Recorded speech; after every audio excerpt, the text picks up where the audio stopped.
Good evening. Today is Saturday, the 14th of February. As usual, we're all gathering at this time to do this evening chanting to show our respect, appreciation, and homage to the Buddha for his kindness and compassion towards all sentient beings.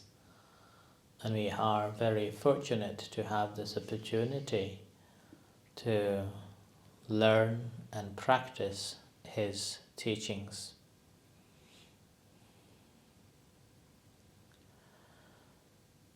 So, thank you, William Wan Pen, Simone, and Nelly online attending this evening's chanting. And here, as usual, we have Gavin attending here.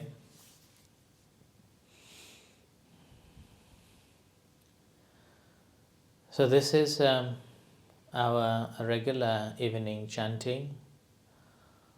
The combination of the chanting always been the chanting, reflection, and then another chanting and a meditation before we end. So the Saturday today again was busy with people, welcoming people from in Aberdeen. As usual, they came to offer the dana, and then there was a family from Bucky. So about 2 hours and drive came to visit the temple. And after that, so in the afternoon around 3 o'clock, despite the weather was cold, I needed to move around, so I cut all those new wood just to move my muscles and my back pain needed more movements. So with that, this evening when I prepared to come to chanting, then realized I have been to my room only once in whole day since I left. So I was just been busy with this or with that, and speaking with people, visiting.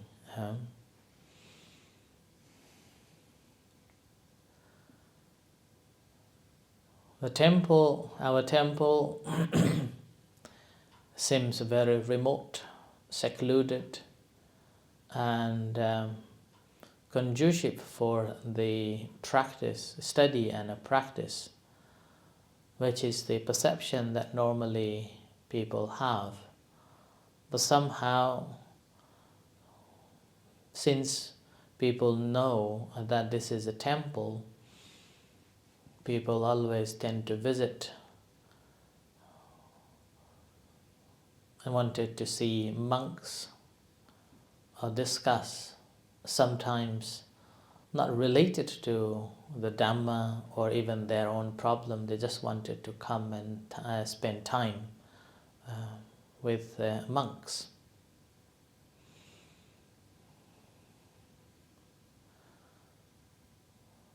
It reminds me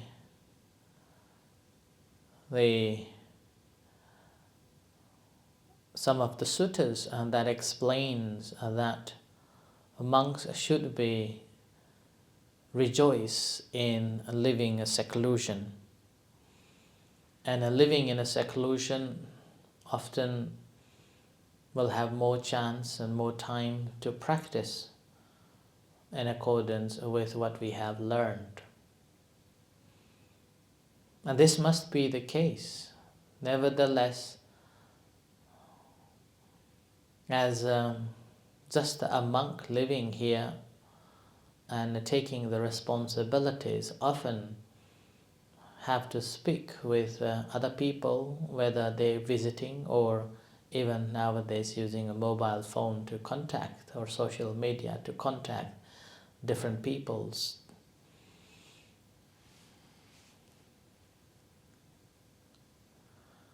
And this reminds me of a discourse that one of the monks, after lunch finished, he thought that, okay, he needed to go to meditate in the forest, secluded, far from all other noises.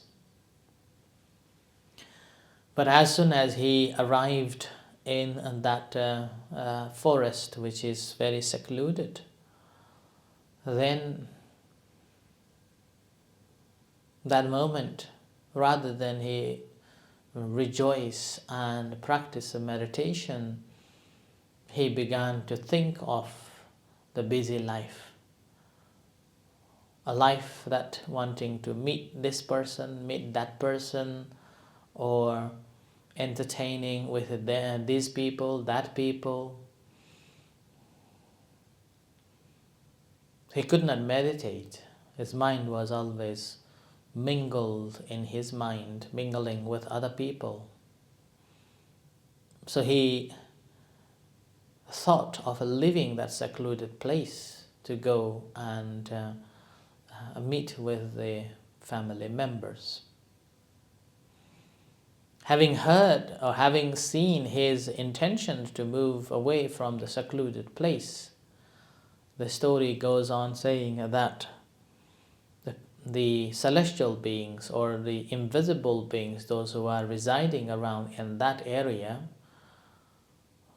told him that this is one of the best place to be because this is a secluded area.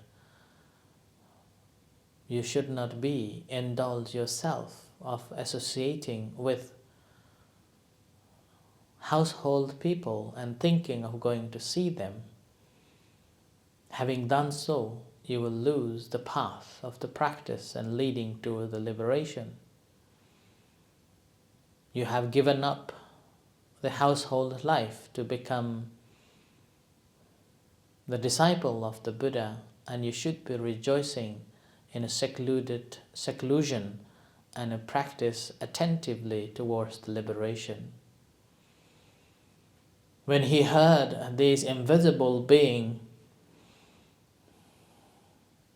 told, he felt that this is not the right time to go, and it's not good things to think about the household people during this time.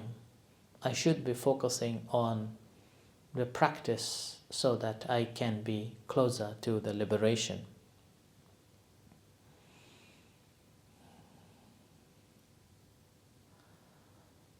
And this story is something quite different than what we normally face over here. It's like inviting venerable monks to engage with the social society and people. Otherwise, monks are known as passively living or doing nothing.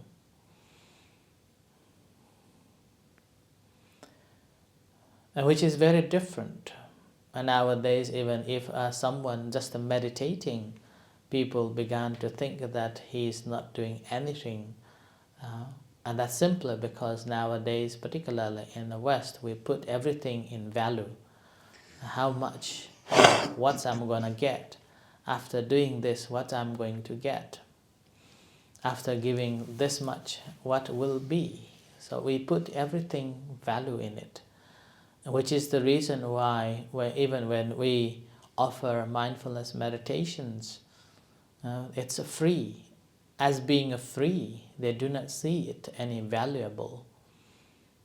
Whereas there are other courses provided by different organizations, even individual people offer meditation courses saying that there's a mindfulness meditation, which again, sometimes you have to pay a significant amount. hourly up to 10 or more than that. The moment when you are requested or asked to pay for the courses, then nowadays appear to be so valuable,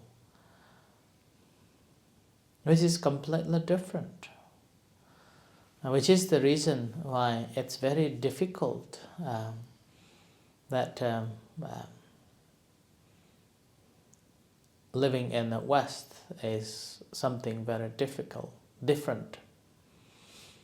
Nevertheless, we have been offering it, and as soon as we put the value on it, even to announce for offerings or donations for this or that, sometimes can cause a trouble. So that's why one side, society wants us to be involved in society, and in the meantime you are not allowed to engage in the social conditions. You cannot put the value in it, and in the meantime you cannot charge for anything, but you are requested to engage in the social condition, social society. At the very moment when you speak about the charging or speak about in terms of the monetary, then you will be penalized. Now this again, it reminds me another discourse that one of the monks thought that okay, he will go on to meditate in the forest by the pond. When he arrived at the pond, he saw a beautiful lotus flowers blossoming and thought that, wow, that's a beautiful lotus flowers. So he sniffed, thinking that it's a very nice smell. Now this very moment, there's an invisible being appears and then told him that you are stealing things that is not given to you. You're not supposed to do, you're not supposed to sniff the lotus flower. Then this monk told this invisible being, a celestial being, that I did not steal anything, I just sniffed. There are many people who do it. Why don't you talk about them? Why don't you scold them? Then the celestial being said that that's their actions that they normally do. But you have been a monk. You are a disciple of the Gautama, the Buddha. And you have vowed to practice in accordance with the teachings of the Buddha. So you should not be taking, or you should not be sniffing. You should not be heedful for your senses. You should be guarding your senses. I don't tell any other people because they are indulged in it, and then they will be receiving the result of it. But I come to tell you because you are the disciples and practicing not to take what's not given. When this monk heard about it, then he feel that it's time for him to be mindful of his senses and away and practicing meditation and lived the chastity life. And according to the scripture, it suggested that eventually he became an Arahant.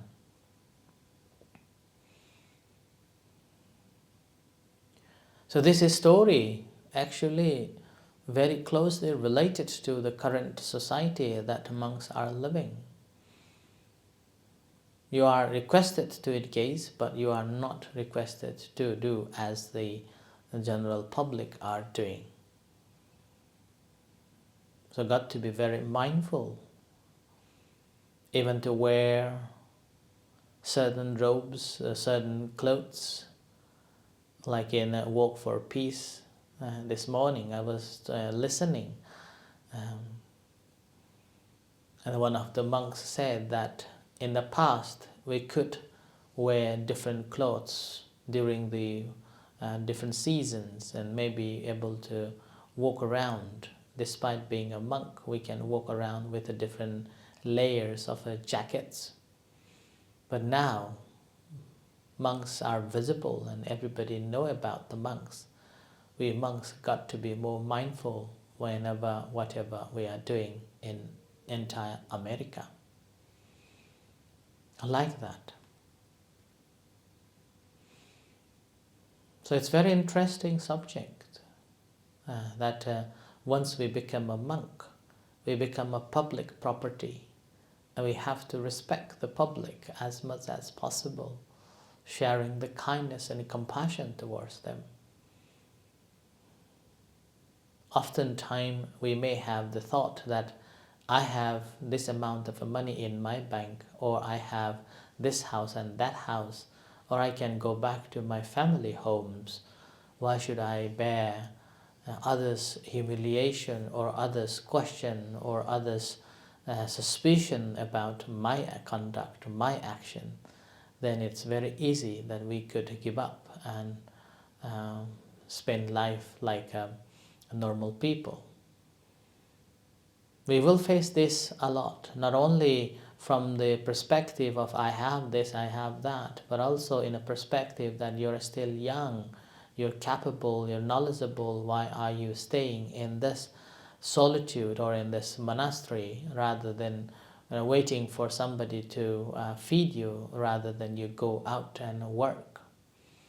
And this question and this sort of opinion I have come across quite a lot while I'm living here.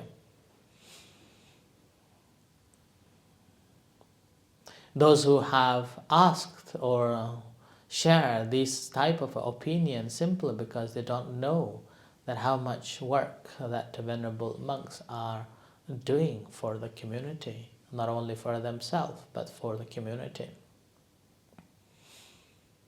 They are receiving accommodation and other facilities, yes, but they have also sacrificed a significant amount of their leisure, their dreams, and so on, simply for the people,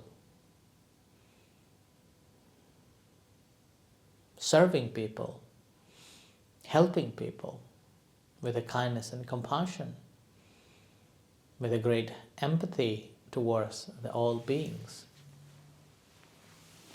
It may be difficult, and yet they are living. And which is again, before we serve, we also practice ourselves. So practice is the key.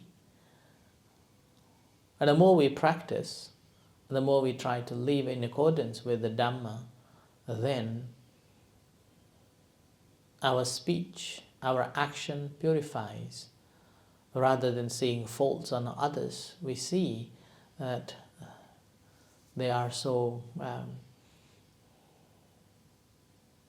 what is it the word called?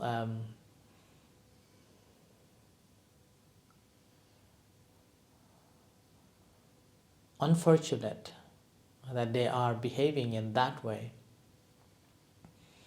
So pity that they do not know what should be known. So any action they do, we look at in those terms. If they do a good thing, we rejoice. If they are doing bad thing, we feel sorry for them and finding a ways to help as much as possible. So that is the life. And again, sometimes it doesn't matter how good you are, it doesn't matter how perfectly you are doing things rightly, but again, somebody always will be nagging you. No one is free. The Buddha said no one is free from the gossips or naggings and the problems. It's always been there and will be. So we got to be very mindful of whatever we hear, otherwise can be disastrous. Like there was a monk called Gojika. He was meditating. He was meditating despite of a physical illnesses he had. And he meditated up to such a level that his heart was just like empty. And his heart was just a fallen or a feeling of freedom. And from that he went on but he could not attain It was still attached to his fallen heart or empty heart. After he contemplated for 7 times, he practiced so diligently simply to attain the enlightenment, and yet for the 7 times he attained this sort of a feeling of freedom in his heart, but not freedom itself, and he was disappointed. And having disappointment of trying for 7 times, he could not reach the enlightenment due to his physical pains and troubles. So he decided that, oh, I have tried this much and now I'm not going to be enlightened. Why should I live? I better suicide. The very moment when he had that thought, there comes the so-called Mara, or the invisible being who is always looking to cause a trouble, come into his mind, tells out loud in his mind, saying that you are right, you should suicide. So while he was committing suicide, he contemplated on the pain as he cut himself. So before his consciousness dies, he was enlightened before he cut himself. With the pain that he was bearing early on, was not able to be enlightened, but when he was cutting himself, then that helped him to be enlightened. After his enlightenment, then the Buddha came to visit. At that time again, the evil Mara, he was trying to look for this Gotika's consciousness in every way, all directions, and could not find.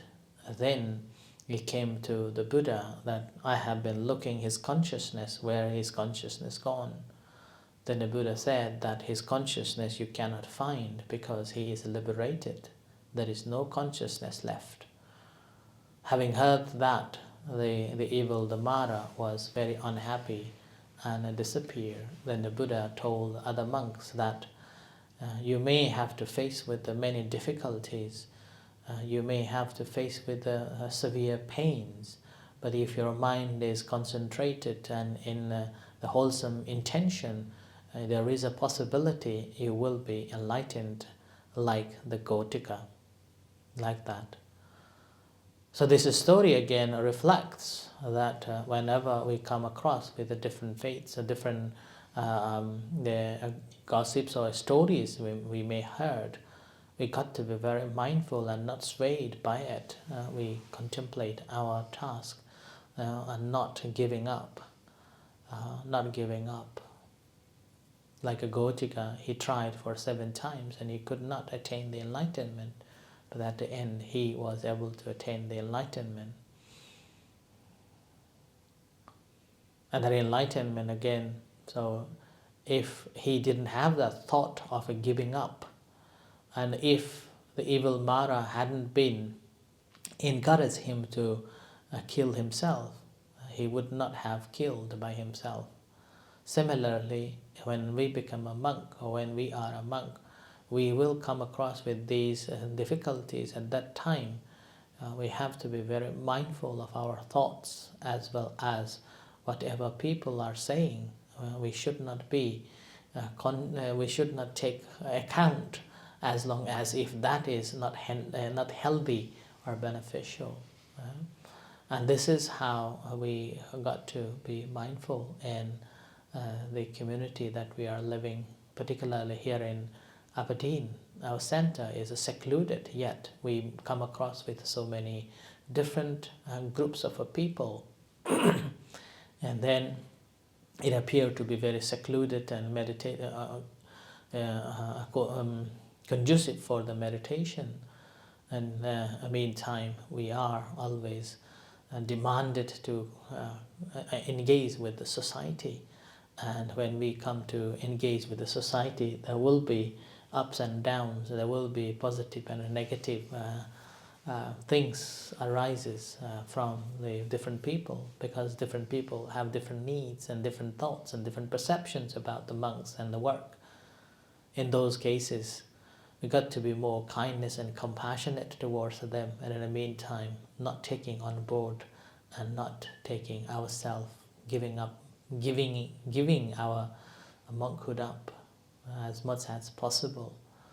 So that's why today, despite it's soundly more secluded, but it's not. But in the meantime, despite of engaging so many things, engaging with so many people, try to maintain the practice and try to maintain the practice according to the Dhamma Vinaya, so that maintaining it. So that's why the chantings, I always take it as a form of putting things into dustbin and freeing my mind not to be disturbed much, which again, it's not possible not to be disturbed because I'm not enlightened yet. So that's the same, we have to practice in this ways. So that despite of whatever situation we are in, it's always mindful our own thoughts and our own actions. As long as our conscience is good and we are doing our best to maintain the center, to look after the center and provide this space for the people to come and find their peace. So we are just serving them to find their peace. In the midst of that, we are also finding our own peace in a different ways, with a great patience and compassion. So best of luck. I offer this as a reflection for tonight, and let's do the chanting.